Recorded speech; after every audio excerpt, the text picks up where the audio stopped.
everybody, what's up? Welcome back. If you're new here, I'm Liz, and today we're going to be talking about another unidentified serial killer. Today we're going to be talking about the Atlanta Ripper.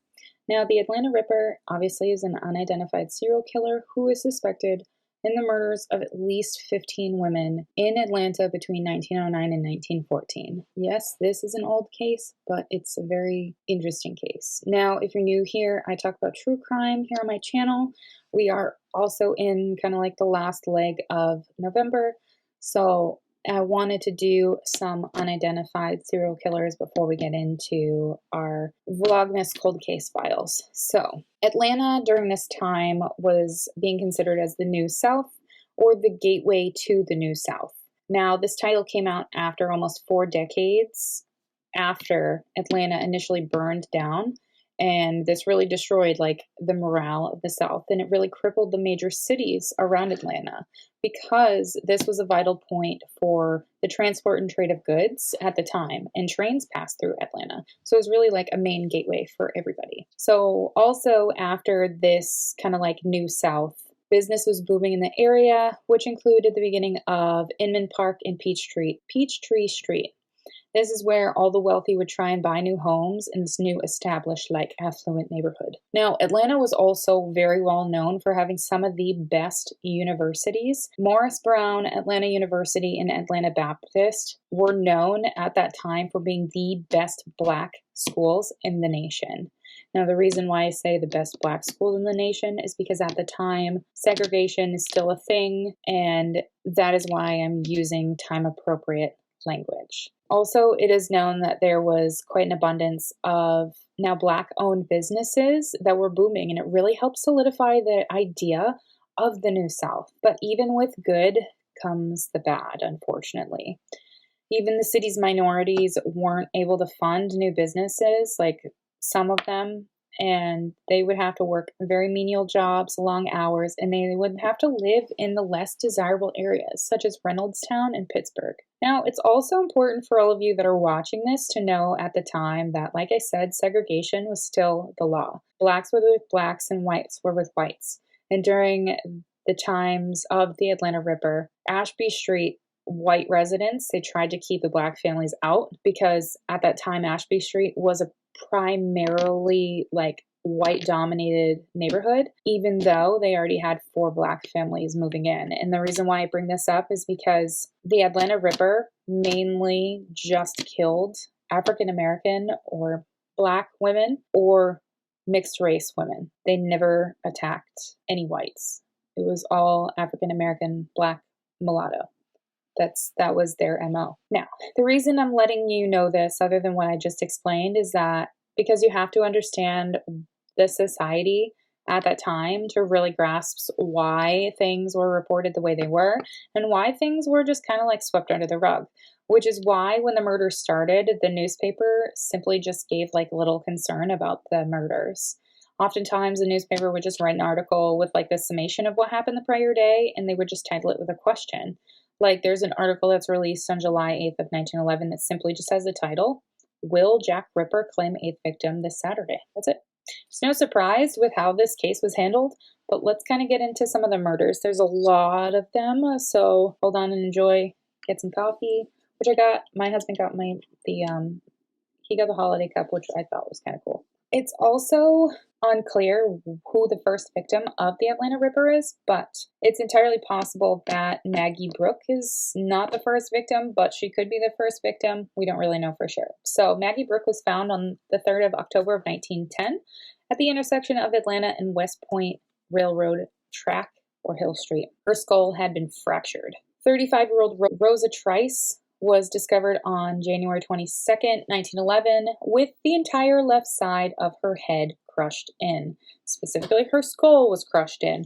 Her jaw had been stabbed. Her throat was cut in such a vicious way that her head was nearly decapitated. And after she died as well, it was determined that whoever killed her dragged her body 75 yards from her home on Gardner Street before it was abandoned where she was found. Now, her husband was arrested for her murder 2 hours after her being found, but he would be released due to no evidence linking him. The Atlanta Constitution reported on her death and did in fact include the details of exactly how she was killed. The body of an unidentified black female was discovered in the woods by the West Point Belt car line on February 19th of 1911. It is estimated that she was between or about 25 years of age and that her head was crushed in. Found around her remains were beer bottles that had been scattered around her, kind of like it was purposely positioned around her. They also believe that she was killed on either February 17th or February 18th. Mary Bell Walker was found on May 28, 1911, about 25 yards away from her home that was on Garibaldi Street. Her sister found her after she failed to come home the night prior. It is said that Bell's throat was cut by an unknown assailant.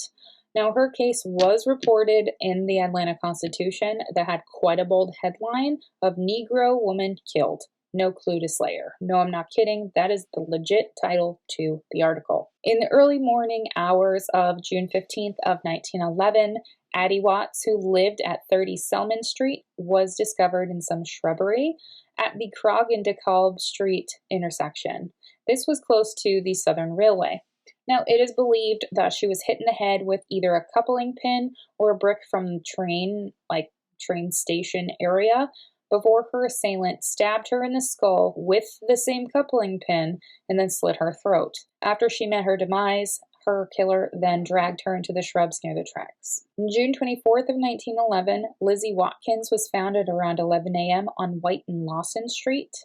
She was found in the bushes with her throat cut, and there was signs that her body was dragged from where she had her fatal injuries. She lived on West Oakland Street. Now, the press was quick to say that Lizzie's death was due to cocaine and whiskey, but clearly that was not the case if your throat is cut. 40-year-old Lena Sharp would be found on July 1st of 1911 with her head almost completely severed off her torso. Now, first-hand accounts were taken with this murder because Emma Lou Sharp, which is Lena's 20-year-old daughter, went looking for her mother after her mom failed to return home from going to the market. Now, Emma and Lena's neighbor was Addie Watts, who was already a previous victim. And Addie Watts died just 2 weeks prior to this. When Emma went to go look for her mother, she was confronted by a tall black man who had a wide-brimmed black hat on.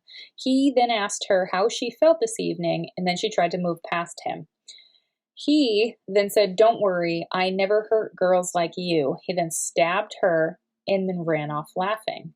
Emma was able to get help from neighbors, but her mother unfortunately would be discovered shortly after her daughter's attack, and she was found by the Seaboard Railroad tracks. There's a lot of hysteria when it comes to this case as well, which I'll talk about here and there when we talk about more of the victims, because there's a lot of victims in this case.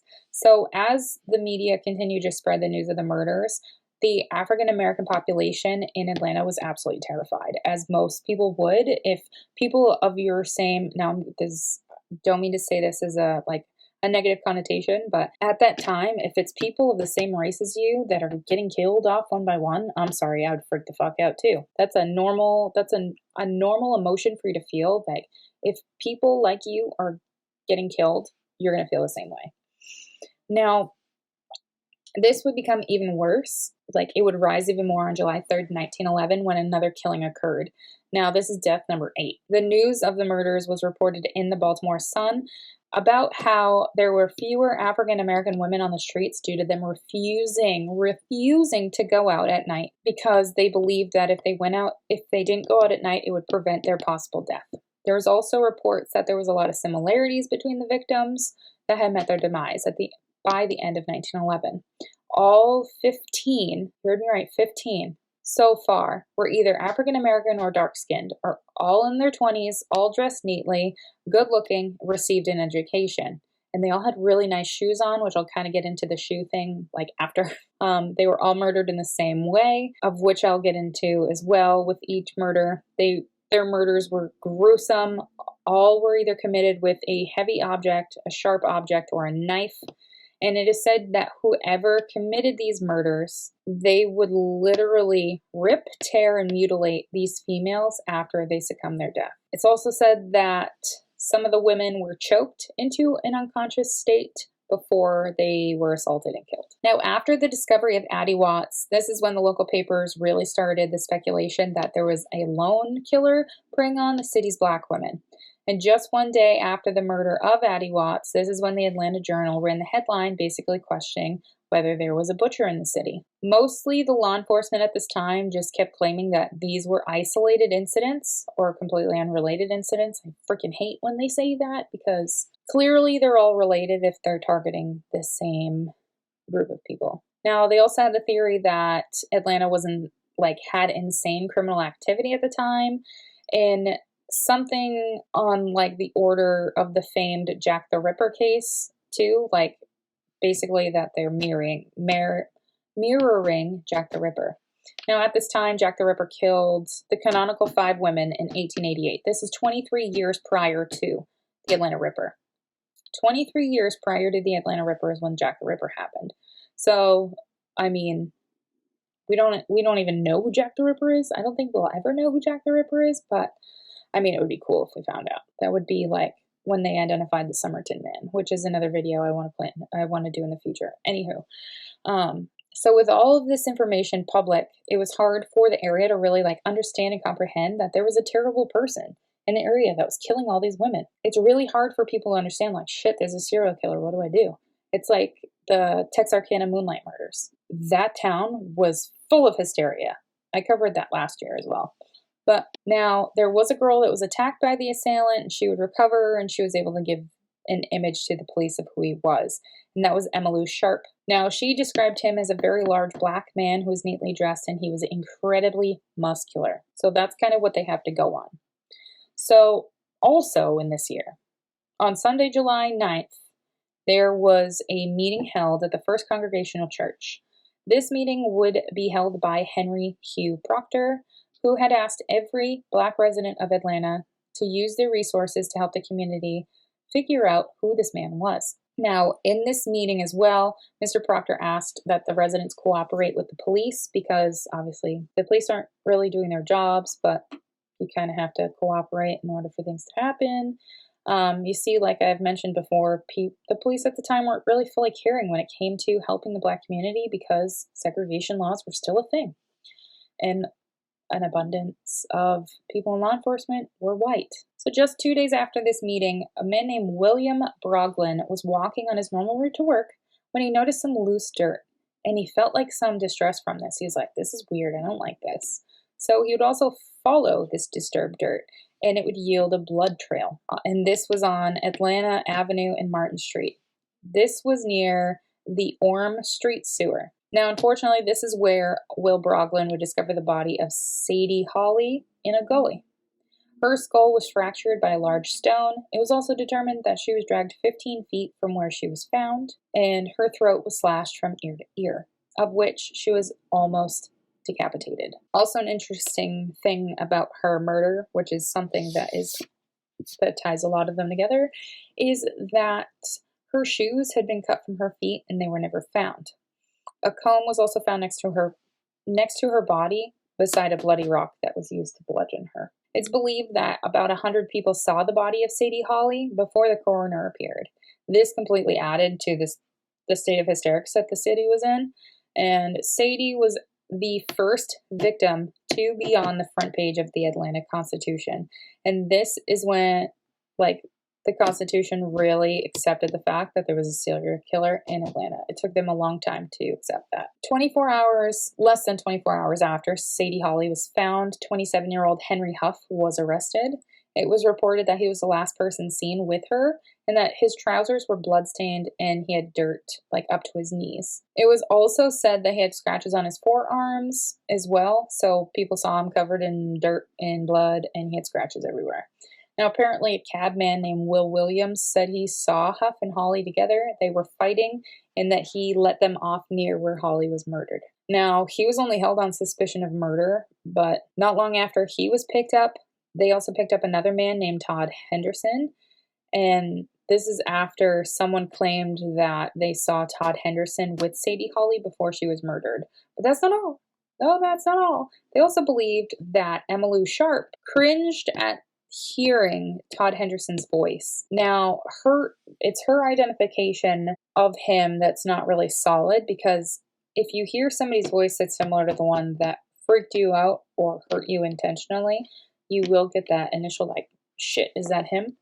Now, police were also suspicious of him because he said he hadn't owned a razor or a knife in years, but it just so happened that he dropped off a blade to the barber's to be sharpened the morning that Sadie Holly died. Suspicious, I think so. In all cases against these three men, they were all circumstantial at most, and police would then turn their evidence over to the prosecutors to see if they could indict either man.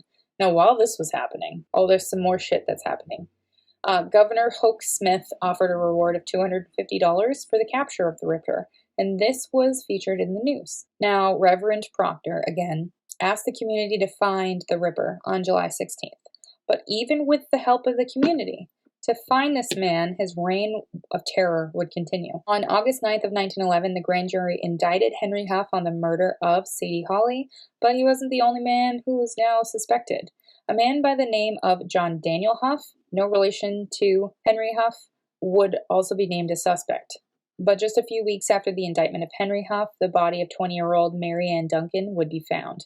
She was found in Blaintown, which is an area west of Atlanta. Her throat also had been cut from ear to ear, and she was found lying between the railroad tracks. And just like Sadie, her shoes were forcefully removed as well. On Sunday, October 22nd, 1911, Eva Florence was found in a field on Rockwell and Elizabeth Streets. She was beaten in the head and stabbed in the neck the night before. On Friday, November 10th, 1911, Minnie Wise was found dead in an alley. It is believed that she was bludgeoned, dragged into the field on Connolly Street, this is where her throat was cut, and then dragged 20 more feet to where she was found in an alley on the corner of Georgia Avenue. Her right index finger was severed at the middle joint and her shoes were missing. Police also came to realize that Minnie was found within very close proximity to where Eva and Marianne were discovered. Just 11 days after the discovery of Minnie, on November 21st, 1911, Mary Putnam would be found at 7 a.m. in a ditch on Stewart and University Ave. She was hastily buried under some loose dirt. Her skull was broken and her throat was cut.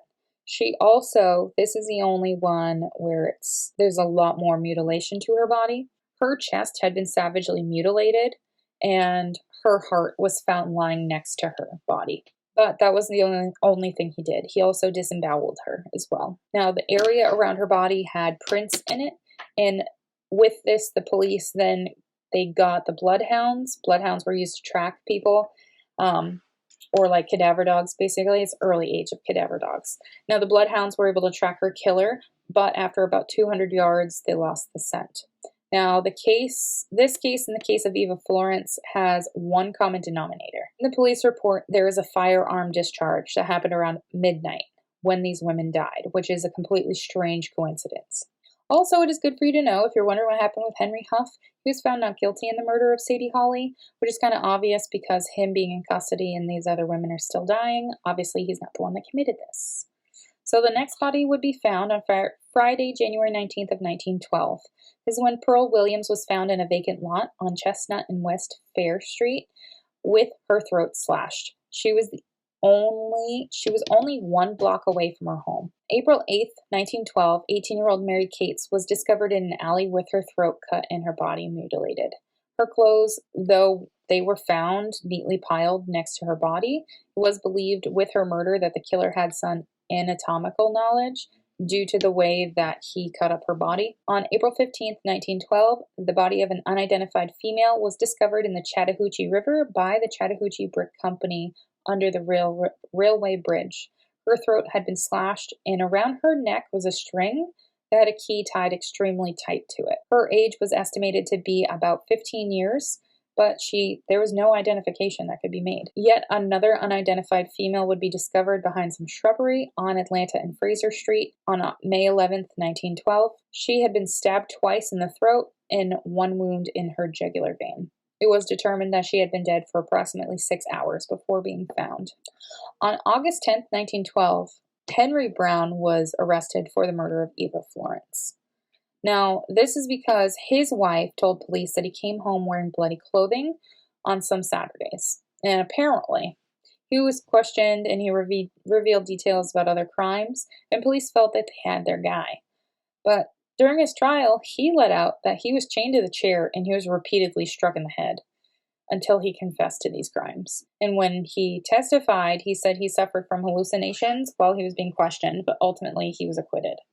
Now, this would happen right before the body of a young black female was found on February 11th, 1913, at Fair and Christian Streets. She had a cut to her face, but her throat was also savagely cut, and she had severe bruising on her head and her chest. And they think this is because when her killer stabbed her in the head, the knife broke, and he was holding her in a vice grip. So he was trying to get his knife out, but it stuck in her head. Police had returned to see her body, and police think that the killer returned to see her body and turned her over to indeed see that she did die. Now, this woman was wearing a blue suit, brown stockings, and high-top patent leather boots, so her boots were still there. Just a few short days later, 2 days in particular, two young boys were picking blackberries on June 24th, 1917, when they discovered the partially concealed body of an unknown woman. Her skull was crushed, and she was battered with a heavy, sharp instrument. Again, small children on October 1st, 1917, school children found the body of an unidentified female at Clark University campus. She was found in a mud puddle with her head crushed and had other violent marks on her body. She was wearing a black skirt, and she was estimated to be between the ages of 30 to 35. Another body would be found in November of 1917. This is Laura Blackwell. She was found in her home, killed by a blow or multiple blows by an axe to her head and her throat. Her clothing was also destroyed by being lit on fire. Now, a man by the name of John Brown was tried in the murder of Laura Blackwell. He was convicted of a murder in 1920. It is believed that he is also responsible for the murder of 3 other black women that were found, with their bodies burned before Laura Blackwell was killed. On March 10, 1918, the body of an unidentified mulatto woman was found in a densely wooded area in a hill, on a hill, above the West Point Beltline Railroad near Grant Street. Now, this woman was reported to be about 5'6" in height. They think she weighed about 130 pounds, and her hair was slightly gray around her temple. It was also determined that she died approximately 24 hours prior to being discovered. She was stabbed in the neck with a sharp object, and when the Atlanta Constitution covered this case, they reported that they found a half-open penknife near her body, and that her body was thickly coated in blood. Another body would be discovered on April 30th, 1918, in a ditch near the Southern Railway tracks on the way to Hapeville. A farmer by the name of R.P. Wood was walking home to Hapeville when he found the body of the 35-year-old woman. Her throat had been cut and her skull was fractured. She had only been dead for a few hours. Queen Esther Jackson was attacked and stabbed several times on March 16, 1919. She told police that she went into her yard for a drink from the hydrant when a black man stepped out of the dark and stabbed her. She ultimately died from her injuries on March 19, 1919 at Grady Hospital, where she was being treated. The final 2 victims would be discovered in 1924. So on September 5th, 1924, the badly decomposed body of a 17-year-old girl was found lying face down in a vacant lot on Pryor Street. This lot in particular is near the Southern Railroad. Her throat was cut from ear to ear. Now, the Atlanta Constitution said that there was 3 women found with their throats slashed within the last 2 weeks, in which each of the victims' shoes, stockings, and jewelry were all removed. Now, the final victim would be talked about in the Atlanta Constitution as well. And in this article, it would state that the unidentified woman was found on September 7th, 1924 on Stewart Street. So just 2 days after they found the decomposed body on September 5th. They believed that she was about 30 years old and suffered from a gunshot wound to the head. So again, another uncommon anomaly with this case where there's gunshots involved. We already have 2 where they heard bullets or heard the gun go off, but this one actually has a gunshot wound to her head. Her throat also was slashed, and she also had slashes on her wrist and on her back. Now, they also reported that she was dead for about 24 hours prior to being found. So this is kind of a common theme with these victims. Now, there's no denial that there are so many victims for the Atlanta Ripper. There is also many victims outside of Atlanta that many believe are a part of this case as well. But there is also some odd things about this case. Whoever the Ripper was had a thing for shoes. I told you earlier I would talk about shoes. So, each of the victims, their shoes were either cut from their body, But with Sadie Holly's crime, her shoes were missing. Now, most of the time, the shoes were missing, or shoes were taken off the body and they were near the body. In an article that came out on the 24th of November of 1911, this article in particular talked about the shoes of two of the victims. And in one case, where one of the victims were found, the shoes looked like they were molested. Now, this bloke either had a shoe fetish or a foot fetish, or he just loved the smell of feet, or he had a thing with fancy shoes with shoe fetish. Now, also, the Ripper pinned notes to fireboxes around the city in which it basically stated a threat to cut the throats of all Negro women, and all were signed with Jack the Ripper. These were found by firefighters. Now, there was also false fire alarms that were made in which the firefighters of Firehouse 2 believed that they were either called on by the Ripper himself or it was just a sick joke by pranksters. Now, since the beginning of the killings, this killer in particular loved to kill on Saturdays. Does this mean it was a man of God? It was strange to investigators that they had a hard time, procuring a theory as to why the slayings happened primarily on Saturdays. Mostly they just kind of thought it was because Saturdays are oftentimes where it's seen as the biggest knife to fuel drinks and fuel drunks with a carnage rage. Like, that carnal rage comes out when you're filled with booze. So this case remains unsolved to this day. They have no idea why this happened, no idea who. There's a ton of victims, lots of things with shoes. What are your thoughts? Leave them in the comments down below. I would love to know, and I will see you guys in my next video.